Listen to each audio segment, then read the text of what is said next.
Imagine thinking you're moving in with a friend, only to realize you've actually moved in with your worst enemy. That's what happened to me. My roommate had one favorite phrase: my house, my rules. And after months of disrespect, I finally decided to follow his advice, in the most unexpected way possible.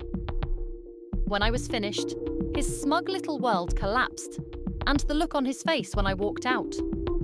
Worth every second. If you've ever wanted to get back at someone who treated you unfairly, hit that like button and subscribe, because this is a story of toxic friendship, betrayal, and the sweetest revenge. I was only 18 when I left home to start university. I was nervous but excited. New chapter, new independence, new people. That's when I met Marcus. At first, Marcus seemed like a great friend. We were roommates in student halls, and after our first year, we moved into a shared house with 2 other friends. It felt fun, like a little family. But after Marcus dropped out of uni and got a job at a bank, things started to shift. He bought his own apartment and invited me to rent the spare room. Since we'd been close for 3 years, I said yes. At first it felt fine, but then the mask slipped. Marcus became cold and snide. The guy who once cracked jokes now only opened his mouth to mock people. Our mutual friends stopped visiting because he made them uncomfortable, and if anyone confronted him, he'd brush it off with, "Relax, it's just a joke." And then there was his aunt. She started showing up almost every other day, acting like she owned the place. But the real trouble began with his obsession over control. One afternoon, Marcus announced he was getting cable TV and, without even asking, told me I'd be paying for half. I was a broke student working retail to cover my bills. I told him I couldn't afford it. His smirk still burns in my memory. He said, "Then you don't get a say on what I watch. My house. My rules." That was the beginning of the end. From then on, anytime the trash wasn't taken out or a dish was in the sink, he'd explode.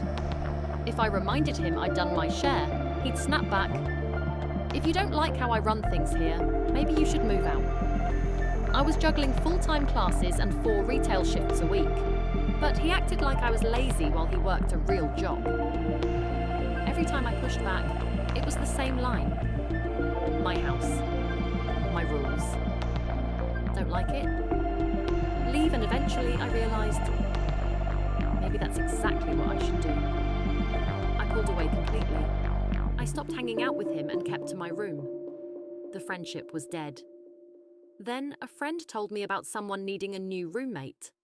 I checked out the place and it felt like freedom. Affordable, welcoming, none of Marcus's suffocating rules. My parents, who knew I was miserable, offered to help me move. And that's when I decided on the perfect revenge. Marcus kept daring me to leave, so I would. But I wasn't going to give him the satisfaction of knowing until the very last second. For 2 weeks, I quietly planned. I packed my things in secret, arranged time off work, and set the date. When the Saturday finally came, my parents pulled up with the car. Marcus came into the living room all smiles, acting polite in front of my mum and dad. "Oh, I didn't know you were coming to visit," he said cheerfully. I looked him straight in the eyes and said, "They're not visiting, Marcus. They're here to move me out. I found a new flat. After all, you kept telling me if I didn't like your rules, I should leave. So I did." The colour drained from his face. He just froze, waiting for me to laugh, waiting for the punchline. But it never came. Without a word, he stormed off into his bedroom, too humiliated to argue. In less than 2 hours, my parents and I had cleared out my belongings. I placed my keys on the coffee table and walked out the door without saying goodbye. Later that night, my phone buzzed. A text from Marcus. "I'm sorry for the way I acted. I hope we can still be friends."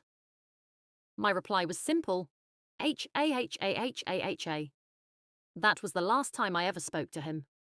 But karma wasn't finished. A mutual friend later told me Marcus couldn't keep up with the mortgage without my rent. Nobody wanted to move in, because by then, everyone knew his true colours. He lost the flat, quit his job, and ended up moving back in with his mother. Meanwhile, my new roommate became one of my closest friends. Over 20 years later, we're still in touch. That final moment, when Marcus realised I wasn't joking, when his smug little mantra, "My house, my rules," came crashing down on him, that was the sweetest revenge. He thought he had all the power. But in the end, the only one left powerless was him. Sometimes the best revenge isn't fighting or yelling. It's quietly walking away and letting karma finish the job. If this story gave you chills, smash that like button and tell me in the comments, what's the most satisfying revenge you've ever seen? And of course, subscribe for more stories that prove karma always wins.